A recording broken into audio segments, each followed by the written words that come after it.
Olá, sejam bem-vindos para esse vídeo sobre o Catecismo da Igreja Católica, parte por parte. Estamos na parte 2 do Catecismo, que é sobre liturgia, hoje sobre o sacramento da Eucaristia, nos parágrafos 1322 a 1419. A Eucaristia é fonte e cume da vida eclesial. Então ela tem um duplo movimento. Ela é fonte porque é ela que dá força para a vida eclesial, ela que dá força para a vida comunitária, ela que dá força para as pastorais, ela que dá força para toda a ação que acontece na igreja. E ela é cume porque tudo que acontece serve para a Eucaristia. Então ela dá força para a pastoral, mas a pastoral boa é aquela pastoral que nos leva para a missa. Então ela dá força para a vida eclesial, mas a vida eclesial também nos leva para a missa. Ela dá força para a vida comunitária e a vida comunitária nos leva para a missa. Então a Eucaristia é fonte e cume da vida eclesial. Como se chama esse sacramento? O sacramento tem vários nomes, né? Eucaristia, talvez um dos mais famosos. Eucaristia vem do grego eu, que é belo, bom, e caris, que é graça. Então é dar graça, agradecer, né? Então é um sacramento de ação de graças.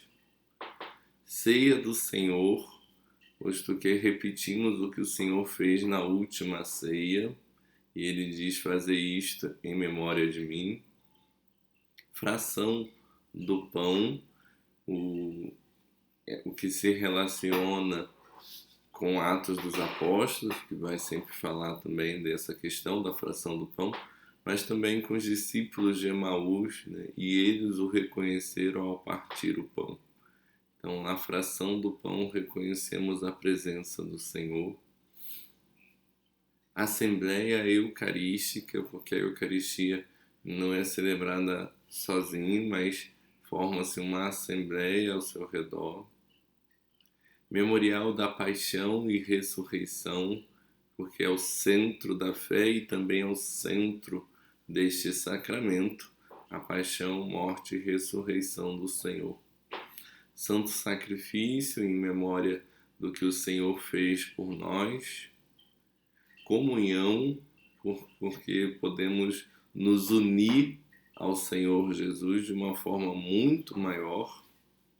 E por fim, muito mais conhecido, Santa Missa. Isso começou como um erro de tradução do povo e que pegou e que ficou muito legal, né? Porque a missa termina com o sacerdote falando, com a missa em latim, né? Termina com o sacerdote falando et missa est. E ite missa est, perdão. Ite missa est. Né? E que quer dizer, mais ou menos, que ide em missão. Mas as pessoas entendiam que ite missa est é a missa acabou. E aí acabou pegando nesse termo, né? Missa. Mas missa tem a ver com missão, então isso é muito importante. Eucaristia na economia da salvação. Então, os sinais do pão e do vinho, então já é a matéria, todo sacramento precisa ter matéria e forma. A matéria da Eucaristia é o pão e o vinho. Mas os sinais já estavam presentes no Antigo Testamento, né? Abraão encontra um rei sacerdote, Melquisedeque, que abençoa Abraão com o pão e o vinho, né? E aí Abraão dá o dízimo de tudo que ele tem, inclusive. E no Novo Testamento, né, o próprio Cristo, na multiplicação do pão, né, no seu primeiro milagre, que é transformar água em vinho, também já dá sinais da Eucaristia. Há vários no Antigo e no Novo Testamento. Esse pão precisa ser sem fermento, né? Não adianta que eu, que seja sacerdote, vou na padaria e aí eu vou lá e faço as fórmulas da consagração e pronto, agora tudo é Eucaristia. Não, esse pão precisa ser sem fermento, né? Pão mesmo de verdade, que hoje tem pão de tudo, né? Pão normal, mas só que sem fermento. E o vinho precisa também ser vinho de verdade, né? Porque se fazem vinho de tudo hoje em dia. Tem vinho até de amora. Então, vinho de uva, de verdade, sem adição de muitas coisas.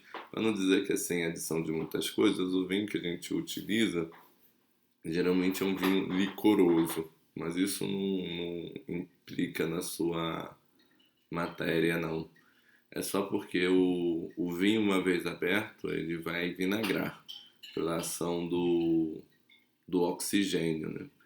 E a gente usa tão pouco na missa, e uma garrafa dura muito tempo, então não ia conseguir com o vinho normal que se compra aí por aí.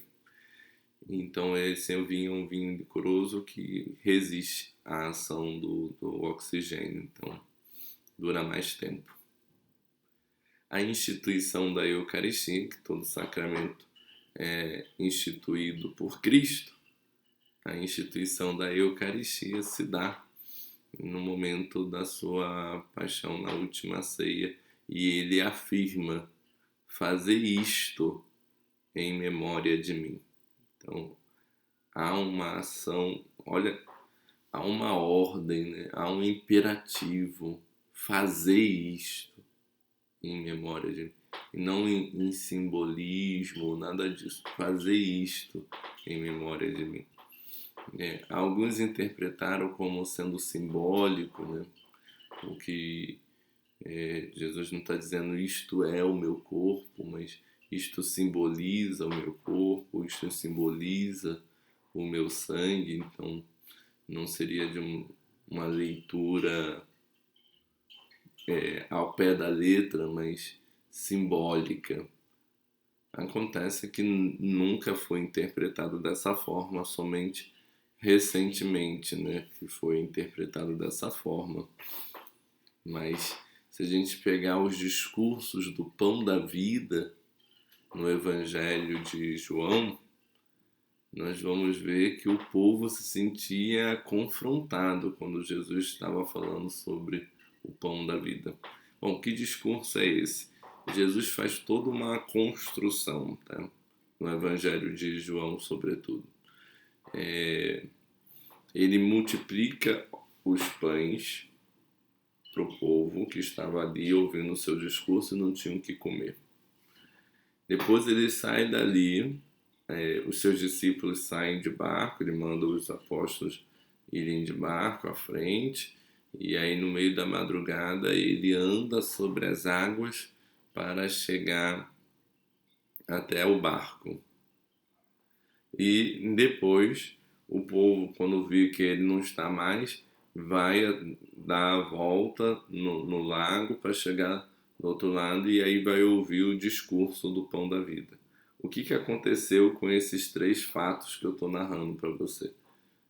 Jesus multiplicou os pães, andou sobre as águas e agora faz o discurso do pão da vida. Multiplicou os pães, ele mostra que ele tem poder sobre a matéria do pão. Andou sobre as águas, mostra que ele tem poder sobre a matéria dele mesmo. E agora junta tudo, pão e Cristo, e fala sobre a Eucaristia. E quando ele fala sobre a Eucaristia, inclusive ele usa um verbo grego terrível, que não é comer, não é mastigar, mas trucidar com os dentes, né? Esse é o verbo que ele utiliza, né, para falar sobre quem não comer da minha carne, quem não beber do meu sangue não terá parte comigo. E o verbo que ele usa é esse de trucidar. Trucidar, imagina pegar uma coxa de frango pela mão e né, algo desse tipo que Jesus utiliza nesse discurso do pão da vida. E aí acontece que todos os judeus entenderam que não se tratava de uma forma simbólica, mas de autenticidade. Tanto que todos saíram dizendo: essa palavra é dura demais, porque como é que pode alguém vir aqui pregar vim pregar que precisa comer carne humana? Como é que pode uma coisa dessa? Eles entenderam isso, tanto que eles saem. Os discípulos também não entenderam nada, mas não saem por um certo assim, poxa, Jesus acertou em tantas coisas, agora a gente que não está entendendo, né? E é São Pedro que vai falar: a quem iremos, Senhor, só tu tens palavras de vida eterna. Eles também não entenderam nada, mas eles sabem que Jesus vai explicar no devido momento, né? E de fato acontece isso, né? Então, se dá a instituição da Eucaristia, mas não se deve pensar que Jesus estava agindo de forma simbólica, porque não foi assim que os primeiros entenderam. A celebração da Eucaristia é a Santa Missa e não tem rito breve. É o rito todo da missa. Ah, padre, acabou a hóstia consagrada e ainda falta gente para comungar. Aí o padre vai lá rapidinho, faz só a parte da liturgia eucarística e consagra mais. Não existe isso. Se eu precisar consagrar mais Eucaristia, eu tenho que fazer a missa inteira. Não existe rito breve, rito essencial da Santa Missa. A missa é dividida em duas partes. Há quem faça uma divisão em 4, mas isso é ilógico. A missa é dividida em duas partes, como todo sacramento, tá? A liturgia da palavra e a liturgia eucarística. Os ritos iniciais e finais é só para não começar de qualquer jeito e não terminar de qualquer jeito. Mas a essência da missa é liturgia da palavra e liturgia eucarística. E, bom, podemos fazer um concílio e inverter isso e fazer primeiro a liturgia eucarística e depois a liturgia da palavra? Não, porque a missa não está para nós como algo que dê para ser manipulado. Algumas coisas podemos modificar, mas a missa é depósito da fé. Foi Cristo que deixou. E, aliás, o próprio Cristo, a gente pode encontrar isso na Sagrada Escritura. O próprio Cristo faz esse movimento. Quando ele vai com os discípulos de Emaús, ele fala: como sois lento para crer. E partindo de Moisés até os profetas, ele vai explicando tudo. O que é isso? Liturgia da palavra.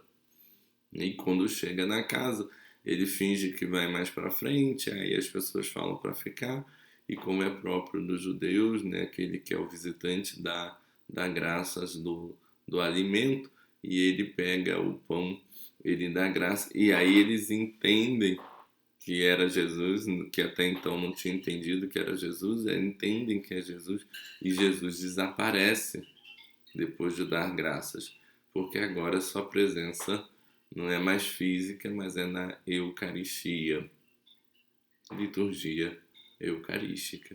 Então, nesse relato dos discípulos de Emaús, a gente já tem a liturgia da palavra e a liturgia eucarística. E teria que agora fazer as partes da missa, explicando também quais são os seus sentidos, né, de cada coisa que acontece na missa. Mas nós vamos encerrar esse módulo, né, de liturgia, essa parte 2, nós vamos encerrar com um vídeo sobre a missa parte por parte. Vamos talvez nos demorar um pouco mais nesse vídeo para explicar cada parte da missa, porque só ama aquele que conhece. Então não tem como a gente falar que ama a missa se a gente não conhece, não entende, né? A gente é mero telespectador e não participante. Então, aguardem que nós vamos ter esse vídeo sobre missa parte por parte. Eu acho que vai ser muito legal. Bom, encerro o nosso vídeo de hoje com o resumindo, né, nos parágrafos 1406, né, até 1419. Jesus diz: Eu sou o pão vivo descido do céu. Quem comer deste pão viverá eternamente. Quem come a minha carne e bebe meu sangue tem a vida eterna, permanece em mim e eu nele. A Eucaristia é o coração e o cume da vida da Igreja, porque nela Cristo associa a sua Igreja e todos os seus membros ao seu sacrifício de louvor e ação de graças, oferecido ao Pai uma vez por todos na cruz. Por este sacrifício ele derrama as graças da salvação sobre o seu corpo, que é a Igreja. A celebração eucarística inclui sempre a proclamação da palavra de Deus, a ação de graças a Deus Pai por todos os seus benefícios, sobretudo pelo dom do seu Filho, a consagração do pão e do vinho e a participação do banquete litúrgico pela recepção do corpo e do sangue do Senhor. Estes elementos constituem um só e mesmo ato de culto. Eucaristia é um memorial da Páscoa de Cristo, isto é, obra da salvação realizada pela vida, morte e ressurreição de Cristo, obra tornada presente pela ação litúrgica. É o próprio Cristo, sumo e eterno sacerdote da nova aliança, que, agindo pelo ministério dos sacerdotes, oferece o sacrifício eucarístico. E é ainda o mesmo Cristo realmente presente sob as espécies do pão e do vinho, que é a oferenda do sacrifício eucarístico. Só os sacerdotes validamente ordenados podem presidir a Eucaristia e consagrar o pão e o vinho, para que se tornem o corpo e o sangue do Senhor. Os sinais essenciais do sacramento eucarístico são o pão de trigo e o vinho da videira, sobre os quais é invocada a bênção do Espírito Santo, e o sacerdote pronuncia as palavras da consagração, ditas por Jesus durante a última ceia. Isto é o meu corpo, que será entregue por vós. Este é o cálice do meu sangue. Pela consagração, opera-se a transubstanciação do pão e do vinho no corpo e no sangue, sob as espécies consagradas do pão e do vinho. O próprio Cristo, vivo e glorioso, está presente de modo verdadeiro, real e substancial, com o seu corpo e o seu sangue, com a sua alma e a sua divindade. Enquanto sacrifício, a Eucaristia é oferecida também em reparação dos pecados dos vivos e dos defuntos, e para obter de Deus benefícios espirituais ou temporais. Aquele que quiser receber Cristo na comunhão eucarística deve encontrar-se em estado de graça. Se alguém tiver consciência de ter pecado mortalmente, não deve aproximar-se da Eucaristia sem primeiro ter recebido a absolvição no sacramento da penitência. A Sagrada Comunhão do corpo e sangue de Cristo aumenta a união do comungante com o Senhor, perdoa-lhe os pecados veniais e preserva-o dos pecados graves.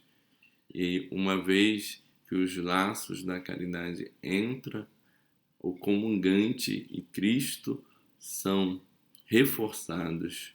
A recepção deste sacramento reforça a unidade da Igreja, corpo místico de Cristo. A Igreja recomenda vivamente aos fiéis que recebam a Sagrada Comunhão quando participam da celebração da Eucaristia e impõe-lhes a obrigação de o fazerem ao menos uma vez por ano. Uma vez que Cristo em pessoa está presente no sacramento do altar, devemos honrá-lo com culto de adoração. A visita ao Santíssimo Sacramento é uma prova de gratidão, um sinal de amor e um dever de adoração para com Cristo nosso Senhor. Tendo passado deste mundo para o Pai, Cristo deixou-nos na Eucaristia o penhor da glória junto dele. A participação no santo sacrifício identifica-nos com o seu coração, sustenta as nossas forças ao longo da peregrinação desta vida, faz-nos desejar a vida eterna e desde já nos une à Igreja do Céu, à Santíssima Virgem e a todos os santos. Esse foi o vídeo desse domingo e tenha um santo domingo, uma boa preparação para os santos mistérios do Senhor. Amém. Deus te abençoe, em nome do Pai, do Filho e do Espírito Santo. Amém.